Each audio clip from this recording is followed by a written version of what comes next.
So I'm going to take this episode to try to explain why I am voting for Donald Trump. I was a hardcore Never Trump person in 2016. I'll explain that. And I'll explain also, kind of to begin, my red pill moment and what led me in my transformation and my change in political viewpoints and the way I view things kind of overall in society and culture and where we're at in 2020.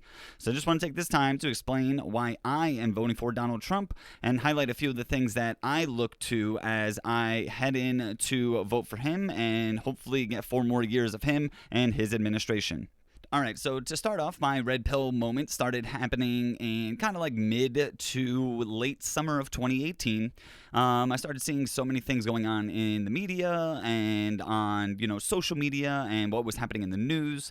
Everything started just to look a little different. Everything looked skewed. Everything seemed like there was something a little off. And I was listening to podcasts at the time, and I used to listen to The Daily from the New York Times and also the Pod Save America guys. I used to listen to those podcasts kind of regularly and just kind of see what was going on in, the world of politics. And that's when I started kind of getting into politics and paying attention to it. While I was listening to the podcast, and this was in the midst of, the whole Russia investigation was still going on, very prevalent, and everybody thought that that was going to be what was going to remove Trump from office. And also there was kind of things going on culturally that started creeping into the politics that kind of wouldn't leave. What I mean by that is that identity politics started jumping into the scene. And we started seeing, just so many things when it comes to your identity and your race and all that type of stuff. That stuff started to come front and center now. And when I was listening to these podcasts, it seems like they were only focused on things like sexism and racism and xenophobia and authoritarian and just using things like that. I know authoritarian doesn't have anything to do with your race or anything, but those were the types of terms that were just used constantly and constantly and constantly. So I started getting kind of tired. I was like, why is everything racist? Why is everything being labeled as racist? Why is everything that Donald Trump is saying about something you take in a sexist way or a racist way or, what's going on? And I started really despising the way that they were covering Trump and the way that they were explaining that everything of what he was doing and what he was saying was racist. So simply, I just started looking at the other side. And at the time, cancel culture was starting to come into effect. We started seeing, things happen on college campuses of people getting canceled and run out of places. Evergreen State, if you haven't heard about that story, obviously that was huge. And it is just really just a wild thing to see, kind of like a slow transformation of, okay, this is what I'm listening to on a daily basis, to why are they talking about this over and over and over, and why are they only focusing on this? So I just started opening my eyes and saying, okay, what's going on the other side? This is what they're talking about on the left and where I stood at the time, and now I want to see what the other side is saying. So what I started to do when it came to the identity politics part of things, an article from Playboy magazine that I came across when it came to the whole identity politics kind of taking over everything was about Dave Rubin and his transformation from being, a classical liberal, as he, describes himself as, and his transformation to kind of being where conservatives lie right now. And it was really just talking about how he opened his mind and started seeing things in a different way. And I was like, this kind of seems like what's happening to me. So I started listening to his podcast and just hearing them talk about so many sensitive subjects. If it were, abortion, or if it were race, or if it were gender, or the pay gap, or anything like that, he was willing to have these conversations with all of these people. And I thought that that was fascinating. And then there was an article by Barry Weiss in the New York Times about something called the intellectual dark web. The intellectual dark web was made up of Jordan Peterson, one of the most prominent intellectuals in the entire world right now, Ben Shapiro, and Joe Rogan, who has the largest platform, largest podcast audience in the entire world. Sam Harris, someone that is also an intellectual, and it was about all of these people that were kind of in this separate version of reality of not being scared of the cancel culture and not being afraid to speak their minds. And that's when I really started to say, like, okay, this is pretty awesome. Things that, I was paying attention to on a daily basis, they're not talking about any of these sensitive issues. They're not even, approaching any of this stuff. And these people were openly having conversations, whether they agreed or disagreed. So then when it came to politics, I started listening to The Ben Shapiro Show. Once I started listening to that and just hearing the things that were happening on the conservative/Republican side, I started saying, like, whoa, like, there's something kind of different about what's going on based on the conservative coverage and based on the liberal coverage. The difference between the two was night and day, and it was two different worlds. And what started to strike me was the things that Shapiro was saying and the things that he was bringing to the table in his podcast, whether it were, data, information, opinions, thoughts on news stories, where I already knew what the point of view was going to be on the left. He was bringing such interesting facts, and I was learning so much just from simply just listening to him for the first time and saying, like, whoa, this is pretty interesting. And I think what the last straw was seeing the media become really an arm of one political party. It was truly incredible to watch, some networks cover some of the biggest controversies from Trump's first couple of years in office. The main ones I'm going to talk about are the Brett Kavanaugh hearing in September 2018, where they accused him basically of being a gang rapist and busting out allegations that were over 30 years old from his high school days, with allegations from people that could not even be corroborated by anybody else.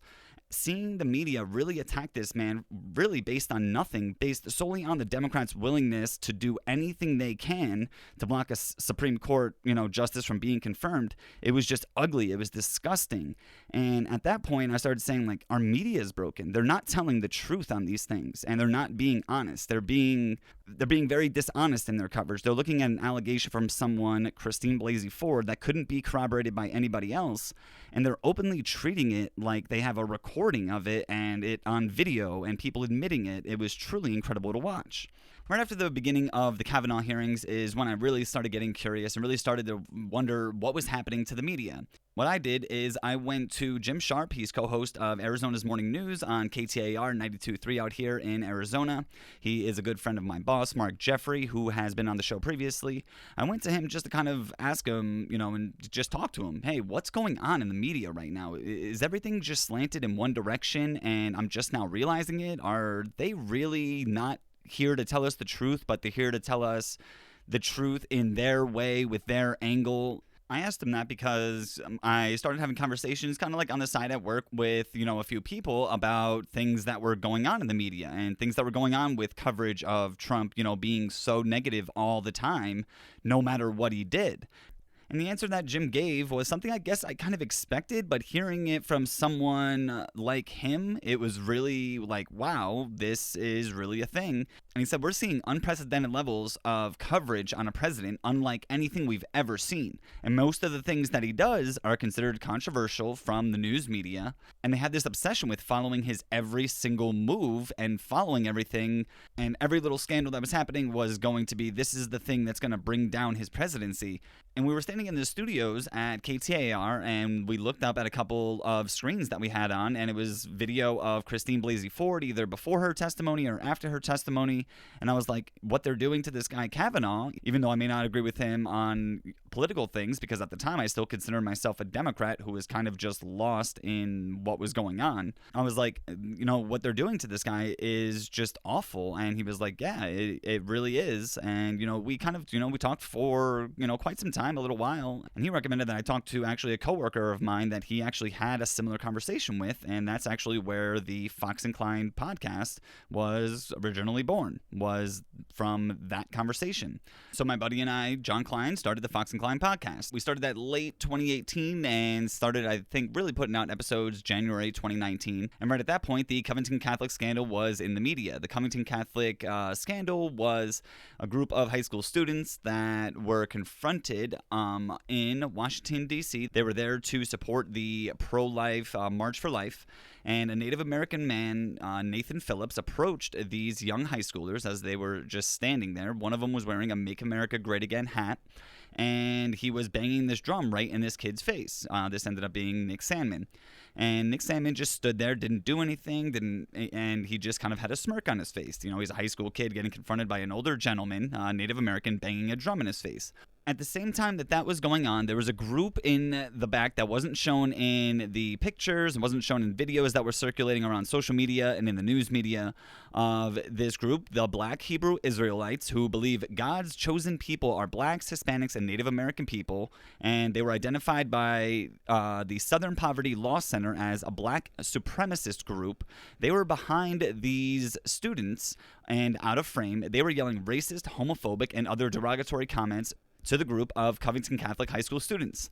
What was portrayed immediately in the media was this picture of this high school kid wearing a Make America Great Again hat, standing in front of a Native American man with a huge smirk on his face, and was portrayed as, look at this young high schooler that has a MAGA hat on that is basically harassing this older Native American gentleman. It was immediately portrayed as that, and news media all ran with it. Once the videos, literally that day, started coming out of the Black Hebrew Israelites shouting these slurs at these kids, you were like, wait a minute, why aren't they reporting on this? We also saw a video of Nathan Phillips, this Native American gentleman. He's the one that approached this group of high school students starting to bang his drum, so he's the one that initiated it. So we have this Native American man who initiated the confrontation with the student. The student did nothing except stand there with a smile on his face, and a black extremist group was behind them shouting derogatory terms, homophobic and racist slurs at these kids, and none of the news media was covering that side of it. And right then I was like, this is absolute BS. We discussed this on Fox and Klein in our earlier episodes of how the media was treating this story and covering up the real truth of it. And what ended up happening was CNN actually got sued, and the Sandman family actually sued so much in the news media, on television and in print media, for slander, and he actually settled with CNN out of court for $250 million for their representation of the story of Nick Sandman and the Covington Catholic high school kids. Shortly after that, the Mueller report, the investigation that cost the American people over $40 million, the Mueller report on the Russian investigation with the Trump administration supposedly helping him get elected, Mueller report was released, and everybody was anticipating this for over 2 years, 2.5 years. Once the report was released, no collusion, which was the term of the first 2 years of the Trump presidency, collusion. There was no collusion found. And for me, at a point where my eyes were already starting to open, I was like, oh my God, on CNN and on MSNBC, for 2 years, 2.5 years, they've been propagating this story and this illustration of Trump being a Russian stooge. And after 2.5 years of investigations on the investigation they were banking on ending Trump and exposing him as a Russian agent, the entire investigation found no collusion. So I was like, holy cow, they lied about that entire thing, and find out that the DNC and the Clinton campaign actually cooked up the Russian story. And that's where the investigation actually started. But at the time, it was like, holy cow, they ran with this. And the investigation has found that there was no collusion, something that they said happened for 2.5 years, for hours and hours and days and weeks on end. Everything in the media for that long on the left was a complete lie. It was based on a BS narrative. So at that time, my eyes were already open, and we were doing our podcast, Fox and Klein. We talked about all of this stuff and how the media, botched the entire thing for years and years. And during this time, from, Kavanaugh to my talk with Jim Sharp to the Covington Catholic story to the Russian investigation and the Mueller report being released, throughout this time, the unemployment rate in the country reached 3.7% in September of 2018. And once I started looking at the numbers of what Trump was doing throughout his presidency so far, I saw that the unemployment rate, when it was released at 3.7%, lowest in 50 years, it wasn't covered anywhere in the media on the left as a positive at all. It wasn't even covered.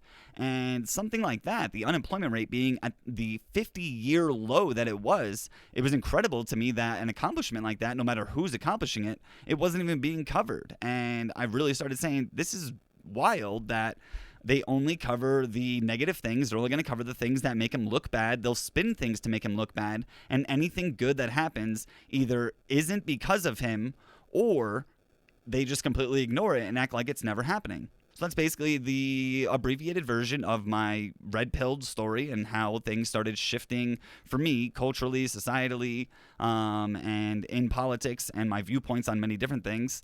And next, I'm gonna let you know what the reasons are that I am voting for Donald Trump. So the main thing that I try to get across to people when I explain to them the positives in Donald Trump and the reasons that I will be voting for Donald Trump, you have to separate the two. And what I mean by that is you have to separate Trump as himself and what he is as a figure and what the media props him up as, and the tweets and, the things that he says in press conferences. You have to separate that visual from the actual administration's record. You have to look past him as a person and see that the country is doing unbelievably good and we're better off than we've been in generations. There are so many good things going on in the country. So what I try to tell people is separate Trump himself and everything that comes along with him outwardly. And let's look at administration's track record over its first 4 years and judge that track record no matter whose administration it is. So once I started seeing what Donald Trump was really doing with his administration and the actual numbers that were coming out, I said, wow, his administration is actually doing really good things for the country. Our economy was humming along before the coronavirus and was literally breaking all sorts of records. Our unemployment rate held at a near generational low of 3.9%. The number of Americans filing for unemployment hit its lowest point since 1969, and that was unemployment at 3.7%. Unemployment rate among veterans reached a record low of 2.8%. Median income for Hispanic Americans surpassed $50,000 for the first time ever, and non-executive income growth rose at 187% faster than the previous administration. When you hear those numbers, you go, wow, that is really unbelievable things. And it wasn't even portrayed like that in the media. It was only he's doing a terrible job. He's breaking apart our institutions. He calls the media the enemy of the people. He does all these things. He's also done criminal justice reform, which has done unbelievable things in our nation. And actually, the First Step Act, which is Trump's signature legislation in his first term, the First Step Act has led to American prisons being the emptiest they've been since 1995, new data shows from freebeacon.com. The number of people in American prisons fell in 2019 to its lowest point in nearly a quarter century, continuing a decade-long drop, new data shows. There were roughly 419 prisoners for every 100,000 Americans at the end of last year, according to recently released figures from the Bureau of Justice Statistics annual survey of prison populations. That represents a 3% decline from 2018 and a whopping 17% drop from 2007, when the incarceration rate peaked after more than 3 decades of growth. So seeing that and seeing how many people were let out of jail or that had, disproportionate sentences compared to the crimes that they had committed, seeing these people get out of jail and get second chances really has been a beautiful thing. And seeing that our prisons are at the lowest rate on capacity in years and years and decades, that's a very good thing.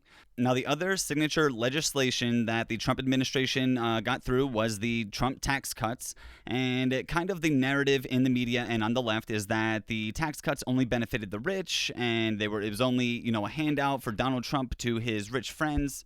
And that's just not true.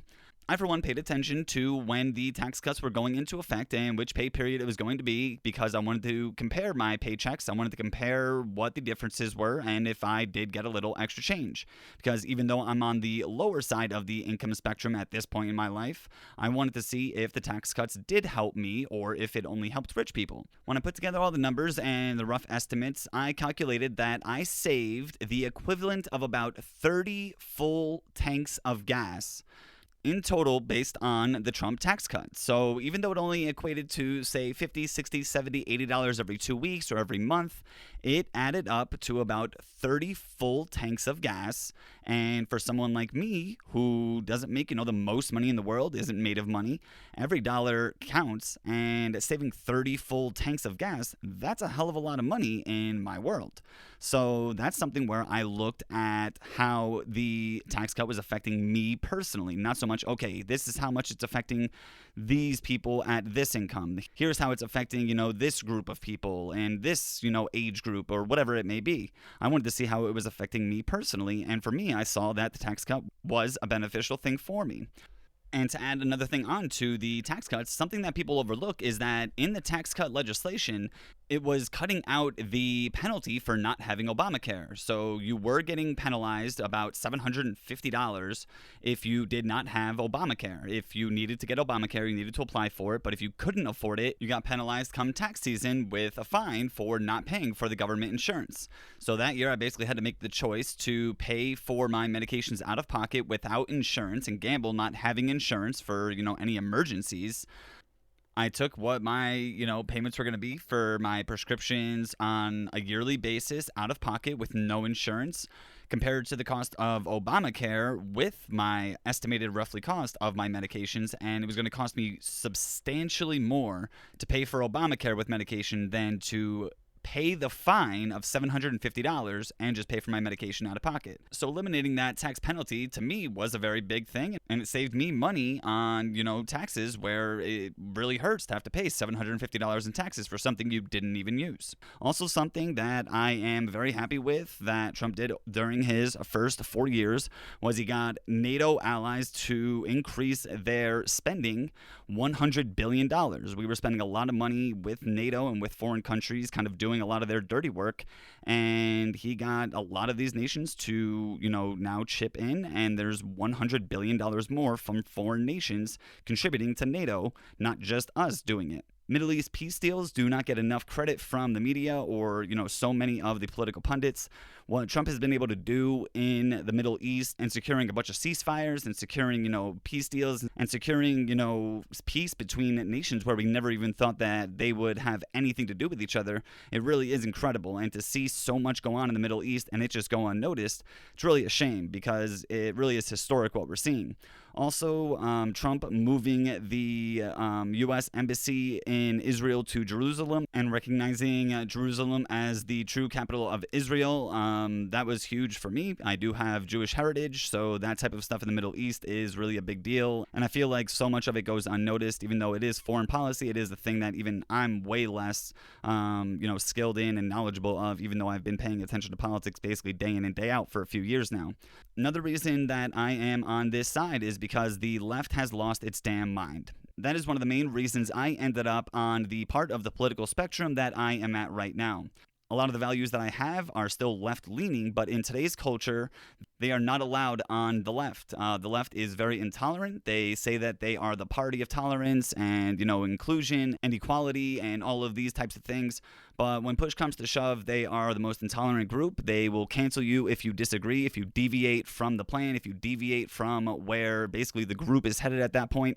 The left has lost its mind so much. They've canceled people for, the littlest of reasons. They've gotten people and companies to get so woke and to insert politics onto, NBA basketball courts and all of this type of stuff. Even though this isn't something I'm necessarily voting for Trump for, this is a reason that I am not voting for the Democratic Party. And earlier in this episode, when I was talking about my red pill moment and how that transformation kind of came to be, I started to realize, obviously, that so many of the things that I believed in and believed were core values and something we should all agree on, that the left was taking on these viewpoints that I just could not get on board with. And one of those examples, the extreme example, and this is where I really started saying, wow, the Democrat Party and the left has lost its mind. And if they believe in this, there's no way I can be associated with them anymore.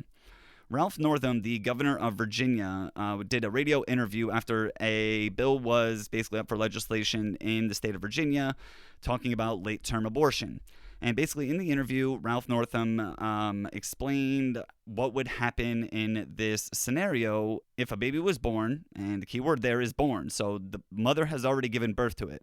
That after the baby was born, it would be placed in another room and would be kept comfortable, and then there would be a conversation among doctors and parents about what to do with the baby. And when I heard that, it sounded so disgusting and unreal that you had to listen to it a bunch of times and you had to kind of see what the heck did he mean. And basically this was highlighting that in their bill in Virginia, they're allowed to kill a human baby after it's born if there were a medical situation that arose where the doctors and parents agreed that that's what should happen.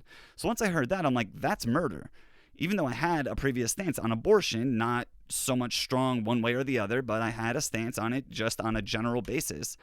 I was saying, wow, if they're going to allow abortion up to and after birth, then I am completely against abortion. Now, obviously, my position, I can kind of, see where I'm at, and I'm still kind of jockeying for position on that. But the Democrats, turn into far left and far abortion rights, talking about, third trimester and 35 weeks and up to the point of birth and after birth. Now we're going way too far, and I do not believe in that.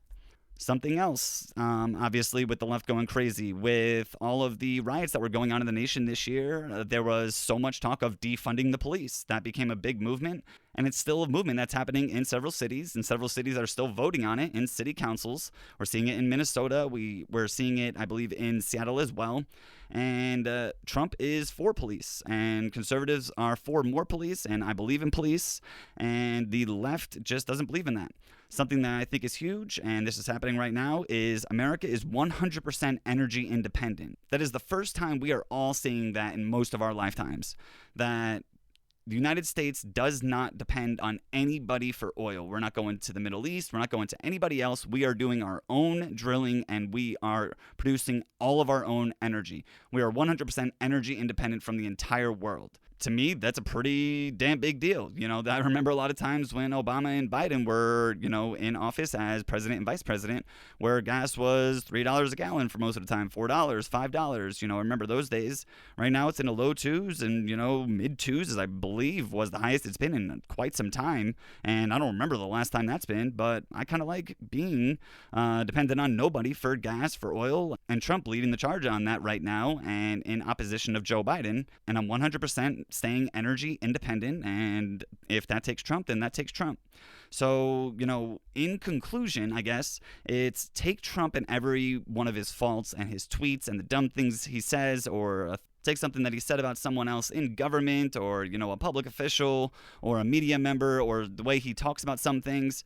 You got to put that stuff to the side. Now, me voting for him, it's not saying that I approve of every single text message that he's done. It doesn't mean that I approve of every single solitary piece of his character.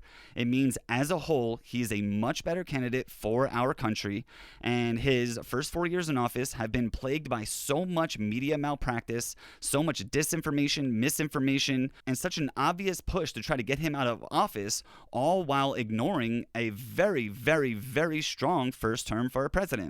So that is why I will be voting for Donald Trump. Earlier, you heard how I got red-pilled when that process started and what started that transformation, and what now has led me to voting for Donald Trump in the 2020 election. Can't believe the election is here, and it's finally showtime. Let's get the party started, and I'm eager to see what happens one way or the other. I'm JP Fox. Thanks for tuning in to this episode of The Fox Experience, and I'm out of here.